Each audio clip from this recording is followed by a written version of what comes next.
दोस्तों, आप सभी को मेरा हार्दिक शुभकामना। आप सभी जानते हैं कि हमारे विद्यालय में बड़े भैया दीदी का विदाई समारोह है। इस अवसर पर मुझे आप लोगों के सामने बोलने का अवसर मिला है। इस अवसर के लिए मैं विद्यालय परिवार को धन्यवाद देती हूँ। मेरा नाम ब्यूटी कुमारी है, मैं क्लास 6 में पढ़ती हूँ। मैं एस मेमोरियल स्कूल की छात्रा हूँ। मित्र बनो तो राम हूँ मैं, मित्र बनो तो राम हूँ मैं, और शत्रु बनो तो परशुराम। मैं शांति दूत श्री कृष्ण हूँ और मैं ही हूँ गीता का ज्ञान। मैं सत्य सनातन धर्म राज संस्कारों की खड़ी इमारत हूँ, मैं भारत हूँ, मैं भारत हूँ। मैं हिमगिरी सा हूँ डाटा हुआ, मैं हिमगिरी सा हूँ डाटा हुआ, नदियों से कल कल बहती हूँ। मैं धर्म भूमि की माटी हूँ, माथे पर तिलक सा रहता हूँ।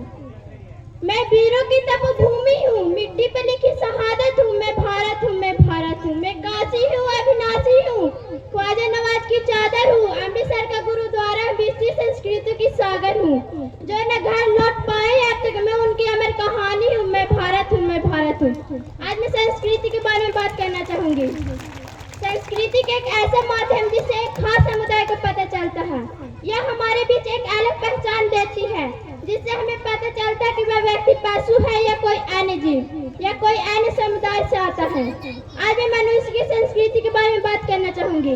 मनुष्य की संस्कृति उनके कर्मों पर और रहन सहन पर निर्धारित होता है। जैसे हिंदुओं का मंदिर में पूजा पाठ करना और उनका रहन सहन, मुसलमानों को मस्जिद में नमाज अदा करना, सिखों को गुरुद्वारे में पूजा करना, ईसाइयों को चर्च में प्रार्थना करना, जो उनकी संस्कृति को बतलाता है और एक विशेष प्रकार का समुदाय का भी पता चलता है। आदिकाल में मनुष्य को उनके कर्मों पर जाने जाते थे। जैसे ब्राह्मण का कार्य पूजा पाठ करना, क्षत्रिय का कार्य युद्ध करना, वैश्य का कार्य वनवास करना, शूद्र का कार्य कृषि उत्पादन था, जो उनकी संस्कृति को दर्शाता है। एक विशेष प्रकार का समुदाय का भी पता चलता है। वैदिक काल 1520 में हमारे समाज का संस्कृति अति उत्तम था। उस समय हमारे समाज में जाति जन्म से न कर्म के आधार पर जाने जाते थे। जैसे जो लोहा से संबंधित कार्य करता वो लोहार होता था, लकड़ी से संबंधित कार्य करता वो बढ़ाई होता था, मिट्टी का कार्य जैसे घड़ा बनाना तो वो कुम्हार होता था। पहले से लोगों से अगर कोई पूछता कि आप किस वर्ण या जाति से हैं, तो वो बोलते कि मैं क्षत्रिय हूँ, यानी इसका अर्थ होता है कि मैं युद्ध में भाग लेता हूँ। पहले के लोगों को कहना था कि जब मैं युवा अवस्था यानी जवान था तो क्षत्रिय था, अब मेरी उम्र ढल गई है, अतः मैं वैश्य का कार्य करता हूँ यानी बिजनेस करता हूँ, और भविष्य में ब्राह्मण का कार्य करूँगा यानी पठन पाठन का कार्य करूँगा। हम लोगों के खान पान के द्वारा भी हम एक दूसरे की संस्कृति को जानते हैं। जैसे बिहार का लिट्टी चोखा, बंगाली का माछ भात, केरल का इडली, झारखंड का ढुसका जो खाते हैं। वेशभूषा के आधार पर हम एक दूसरे की संस्कृति को जानते हैं। जैसे पंजाबी का पगड़ी, गुजराती का घाघरा चोली, बिहार में महिलाओं की साड़ी एवं पुरुषों की गमछा जो पहनते हैं।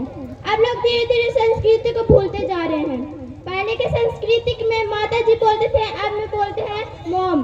पहले के संस्कृति में पिताजी या पिताश्री बोलते थे, अब में बोलते हैं डैड। पहले भाई तो अब बोलते हैं ब्रो यार। देश तो आगे बढ़ रहा है लेकिन संस्कृति को पीछे छोड़ता जा रहा है। आपसे निवेदन है कि अपनी संस्कृति को ना भूलें, देश भी आगे बढ़े और संस्कृति को साथ में लेकर आगे बढ़े। धन्यवाद। Thank you beauty Kumar.